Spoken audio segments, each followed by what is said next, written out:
Digital evidences हैं उनको किस प्रकार से विधिवत जब्त किया जाना है और इसमें डिजिटल एविडेंसेस को और मुख्य जो प्राथमिकता है वो दी जाएगी, क्योंकि कहीं ना कहीं आज के समय में डिजिटल एविडेंसेस की संख्या काफ़ी ज़्यादा उसमें वृद्धि हुई है। दूसरा इसमें है कि जो महिलाओं और बच्चे हैं उनको लेकर जो कानून पूर्व में आईपीसी में दिए गए थे उसमें भी काफ़ी इसमें इनको सख्त किया गया है और उसमें कई, जैसे मैं उदाहरण के लिए बताऊं कि नाबालिग बच्ची के साथ गैंग रेप में मृत्युदंड तक की इसमें सज़ा प्रावधान दिया गया है। इसी प्रकार अन्य मामलों में जो भी ऐसे अपराध महिलाओं बच्चों के प्रति किए जाते हैं उसमें भी सज़ाओं का और अपराध जो हैं वो उसमें मेंशन किए गए हैं।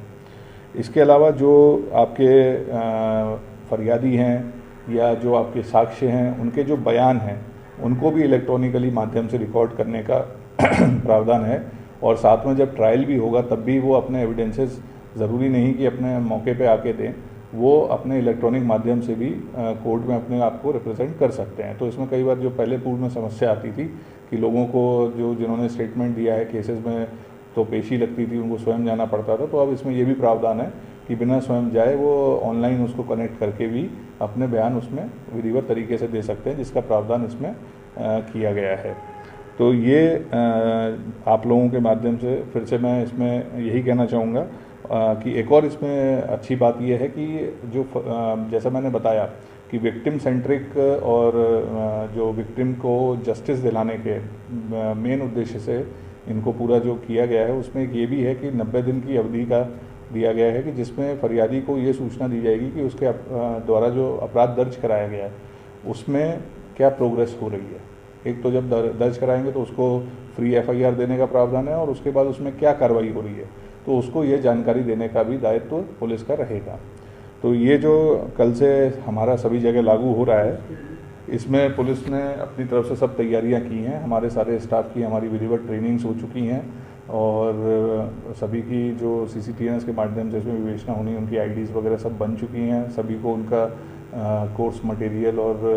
जो चेंजेस हैं उससे संबंधित उनको सब शीट्स वगैरह दी जा चुकी हैं। और कल जो हमारा लागू हो रहा है उसमें तो इसमें ये जो कार्यक्रम सभी थानों में पूरे प्रदेश भर में कल 1 तारीख को ऑर्गेनाइज़ किया जा रहा है, जिसमें विभिन्न बैकग्राउंड्स के सभी लोगों को वहाँ पे इनवाइट किया गया है, आमंत्रित किया गया है कि वो लोग वहाँ पे अधिक से अधिक संख्या में आएँ और वहाँ पर जो नए कानून हैं जो कल से जिनका इम्प्लीमेंटेशन है तो उसके बारे में वो जानकारी प्राप्त करें। और वहाँ पे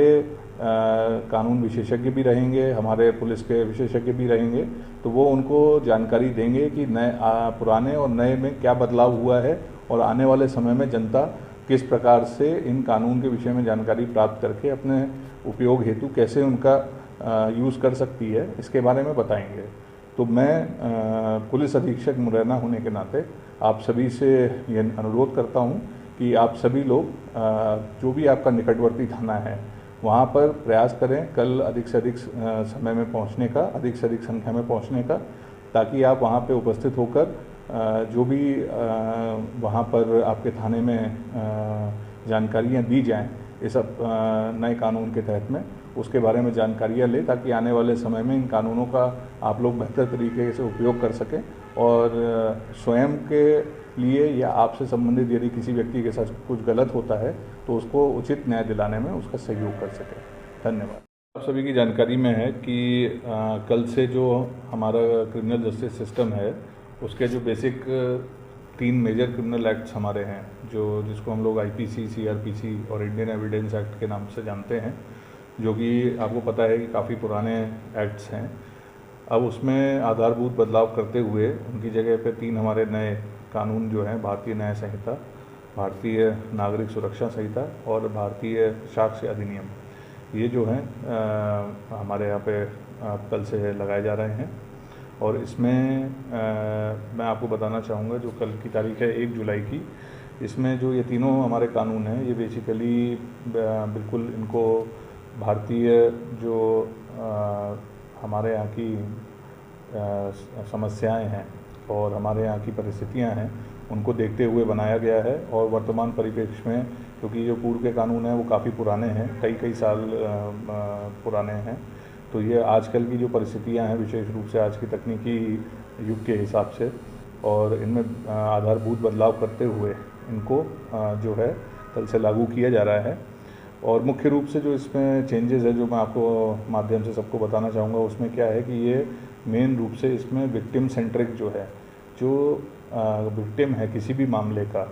उसको न्याय दिलाने के लिए सबसे मेन जो इसका फोकस है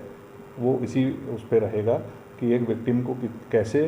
सही और जल्द से जल्द न्याय दिलाया जाए। इसमें एक तो इसकी जो प्रक्रिया है उसको पारदर्शी बनाया गया है, और साथ में एक निर्धारित समय सीमा भी तय की गई है। पूर्व में कई बार ये था कि केसेस काफ़ी लंबे चलते थे, पुलिस के पास इन्वेस्टिगेशन में काफ़ी समय से रहते थे, उसके बाद जब कोर्ट में जाते थे तो वहाँ पे भी उनका ट्रायल में और निर्णय होने में काफ़ी समय लगता था। तो उसको एक निर्धारित समय सीमा में तय करने के लिए ये किया गया है। और इसमें और भी कई नए विकल्प हैं, जैसे कि एक EFIR का है, उसको इन्होंने इनकॉर्पोरेट किया है, ज़ीरो FIR का, कि आप कहीं पे भी अपनी FIR करवा सकते हैं। साथ साथ जो